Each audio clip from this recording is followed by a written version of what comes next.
(2021년 2월 27일) 토요일 새벽 예배 참석하신 우리 모든 성도님들에게 이른 아침 주시는 신선한 은혜가 또 가득 임하시기를 바랍니다. 우리 다 함께 기도하겠습니다. 오늘도 주의 말씀을 사모하며 머리 숙인 주의 백성들을 오늘 하나님께서 기억하여 주시고 또 주의 인자와 긍휼로 우리를 다스려 주시옵소서. 나의 생각과 뜻이 아닌 오직 하나님의 뜻과 비전이 내 삶을 통하여 이루어지는 하나님 귀한 놀라운 은혜를 오늘도 경험하며 더욱더 주님 앞에 겸손함으로 나아가는 시간 되게 하여 주시옵소서. 감사드리며 예수 그리스도의 이름으로 기도합니다. 아멘. 오늘 우리에게 주시는 하나님의 말씀은 신약성경 사도행전 13장 44절에서 52절까지의 말씀입니다. 사도행전 13장 44절에서 52절까지 말씀입니다. 제가 말씀을 봉독하겠습니다. 그 다음 안식일에는 온 시민이 거의 다 하나님의 말씀을 듣고자 하여 모이니 유대인들이 그 무리를 보고 시기가 가득하여 바울이 말한 것을 반박하고 비방하거늘 바울과 바나바가 담대히 말하여 이르되 하나님의 말씀을 마땅히 먼저 너희에게 전할 것이로되 너희가 그것을 버리고 영생을 얻기에 합당하지 않은 자로 자처하기로 우리가 이방인에게로 향하노라. 주께서 이같이 우리에게 명하시되 내가 너를 이방의 빛으로 삼아 너로 땅끝까지 구원하게 하리라 하셨느니라 하니 이방인들이 듣고 기뻐하여 하나님의 말씀을 찬송하며 영생을 주시기로 작정된 자는 다 믿더라. 주의 말씀이 그 지방에 두루 퍼지니라. 이에 유대인들이 경건한 귀부인들과 그 신의 유력자들을 선동하여 바울과 바나바를 박해하게 하여 그 지역에서 쫓아내니 두 사람이 그들을 향하여 발의 티끌을 떨어버리고 이고니온으로 가거늘 제자들은 기쁨과 성령이 충만하니라. 아멘. 오늘은 걸림돌을 주춧돌로 사용하시는 하나님이라는 제목으로 여러분들과 함께 말씀을 나누겠습니다. 지금까지 사도행전의 내용을 보시면서 사도행전 13장 이전과 이후에 나타나는 큰 변화들을 느끼셨을 텐데요. 1장에서 12장까지는 베드로를 비롯한 예수님의 제자들이 예루살렘 성전을 거점으로 해서 유대인에게 복음을 전파하는 내용이 주된 것이었다면 13장부터는 사도 바울이 복음 전파의 주도적인 역할을 보여주죠. 특별히 안디옥을 거점으로 해서 아시아 지역, 즉 오늘날 터키 지역과 유럽의 모든 이방인을 대상으로 한 복음 전파가 이루어지고 있음을 아마 보셨을 것입니다. 이로부터 2000여 년이 지난 시점에서 위의 상황을 보면 사실 너무나 자연스러운 결과처럼 느껴집니다. 하지만 사실 이러한 큰 변화의 축에는 많은 영적인 공격으로 인한 어려움들이 있었다는 사실을 또한 우리가 기억해야 합니다. 어제 본문 말미에 보면 비시디아 안디옥에서 사도 바울의 말씀을 듣게 된 사람들이 마음의 감동을 받고 다음 안식일에도 말씀을 들려달라는 요청을 사도 바울에게 하게 되죠. 사람들이 말씀의 은혜를 받고 계속해서 말씀을 듣고자 했다는 것은 분명한 성령의 역사입니다. 그리고 그렇게 그들의 바람대로 다음 안식일이 되어서 모임을 갖게 되는 내용이 오늘 본문부터 시작이 되는데, 오늘 본문 44절을 보니까 온 시민이 거의 다 하나님의 말씀을 듣고자 모였다고 기록하고 있습니다. 물론 조금 과장된 표현일 수는 있지만 그만큼 많은 사람들이 말씀을 사모하여서 갈급한 심정으로 모였다는 것은 그만큼 사도 바울의 복음 전파의 사역들이 잘 진행되고 있고 많은 열매들이 풍성히 맺어지고 있었음을 의미하는 것입니다. 이처럼 모든 것이 너무나 감동적이고 또 아름답고 순조롭게 진행되는 것처럼 보이는 이 전도의 현장이지만 사실 여기에 큰 문제가 발생을 하게 되죠. 45절을 보니까 유대인들이 이방인들에 대한 시기, 그리고 바울이 말한 것들에 대한 반박과 비방이 시작됩니다.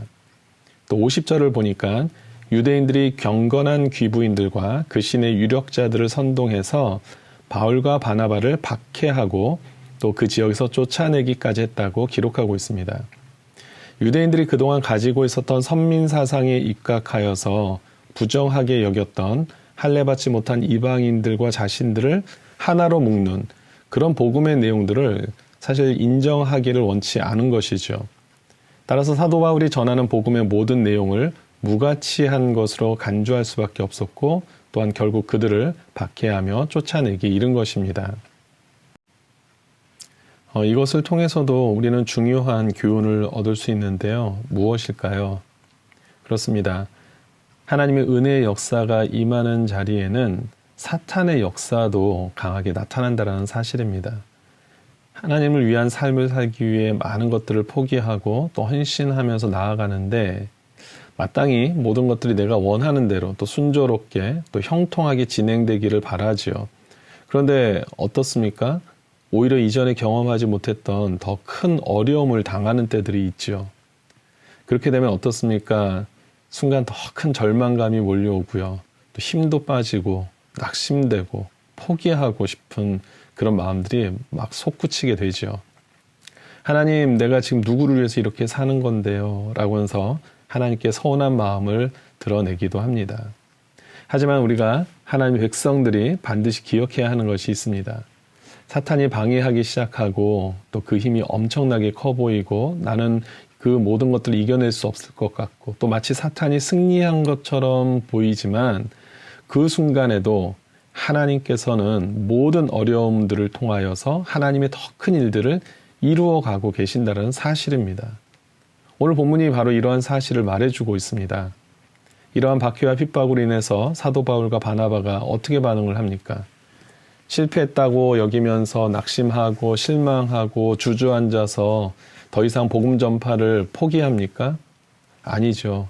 사도 바울과 바나바는요, 47절의 말씀을 보니까 이사야서에서 기록된 하나님의 말씀을 기억하고 붙잡게 됩니다. 어떤 말씀입니까? 내가 너를 이방의 빛으로 삼아 너로 땅끝까지 구원하게 하리라는 말씀입니다. 이 이사야서가 기록될 당시 이스라엘 백성들은 바벨론에서 포로 생활을 하고 있었죠. 그리고 그들은 포로 생활로 인해서 많이 지치고 피곤해져 갔습니다. 육신적으로 그렇지만은 영적인 삶이 더더욱 그랬습니다. 그래서 그들에겐 어떤 마음이 있었냐면은 하나님께서 그들을 버리시고 아마 잊으셨나 보다라고까지 생각을 합니다. 하지만 하나님은 하나님의 백성을 결코 잊으신 것이 아니라고 말씀하시면서 오히려 그들을 향한 놀라운 계획이 있다라고 말씀을 하시는 겁니다. 그것이 바로 너희들을 통하여서 이방의 빛으로 삼겠다라는 것입니다. 사도 바울은 바로 이러한 하나님의 뜻을 기억하고 있었습니다. 이런 영적인 공격과 방해가 빗발치게 이어지고 있지만 하나님의 뜻이 결국은 이방인의 구원 사역임을 그들이 잊지 않았습니다. 그래서 오히려 어떻게 합니까? 낙심하고 절망해서 주저앉는 것이 아니라 오히려 담대하게 새로운 지역 이고니온이라는 곳으로 이동을 하게 되죠. 그곳에서도 말씀을 전하게 됩니다. 우리 눈으로 볼 때는 실패한 것 같지만 하나님의 뜻이 더욱 구체적이고 분명하게 이루어져 가는 그런 역사적인 사건을 우리는 보게 되고 있습니다. 그렇습니다. 우리를 향한 하나님의 사랑과 계획은 참으로 깊습니다. 그리고 차원이 높습니다. 무엇보다도 하나님은 우리 인생의 장애물처럼 여겨지고 또한 걸림돌로 여겨지는 것들도 주춧돌로 사용하신다라는 겁니다. 그것을 통해서 하나님이 일을 이루시는 그런 능력의 하나님이심을 믿으시기 바랍니다. 오늘도 하나님은 하나님의 뜻을 기억하고 또 믿음으로 반응한 자를 찾고 계십니다. 실패라고 여기지는 상황 속에서도 결코 포기하지 않고 주님의 뜻을 구하며 나아가는 그러한 자들에게 하나님께서 반드시 그런 우리 앞에 놓여져 있는 걸림돌을 주춧돌로 사용하셔서 하나님의 일을 감당하게 하실 것을 믿습니다.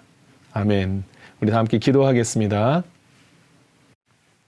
함께 기도하실 때 먼저 우리 말씀을 기억하면서 영적인 공격으로 인해서 우리가 또 실패로 여기지는 모든 상황들, 그런 상황들이 놓이면 우리가 많이 지치고 힘들고 피곤할 수밖에 없는데 이럴 때일수록 더욱더 믿음 안에서 담대함으로 또 주님을 신뢰함으로 또 주님의 뜻을 구하며 나아가게 하여 주시옵소서.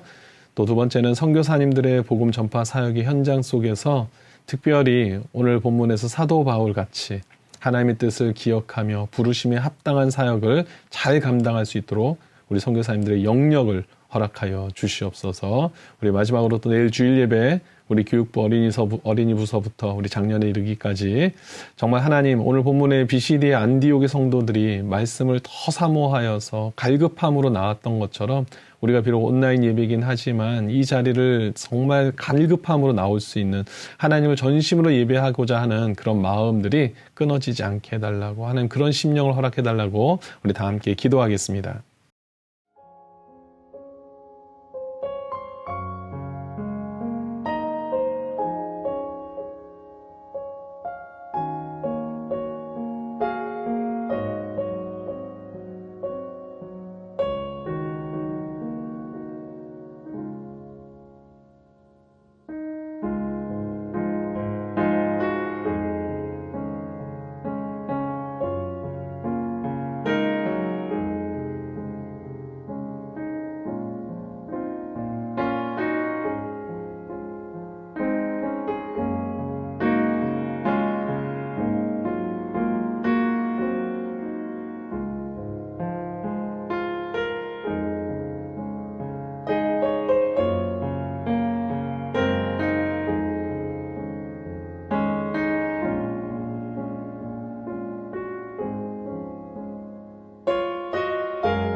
하나님, 오늘도 우리 앞에 놓여져 있는 장애물과 이런 어려운 그런 현실의 문제들로 인하여 우리가 낙심되고 좌절할 수 있지만은 우리 하나님께서는, 우리 능력의 하나님께서는 그 모든 것들을 통하여서도 우리에게 디딤돌로 세워주시고 주춧돌로 사용하셔서 우리로 하여금 하나님의 일을 감당할 수 있도록 은혜를 주시는 줄 믿습니다.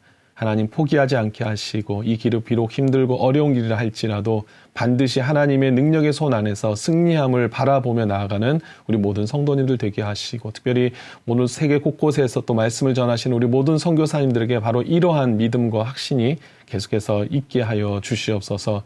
특별히 내일은 주일입니다.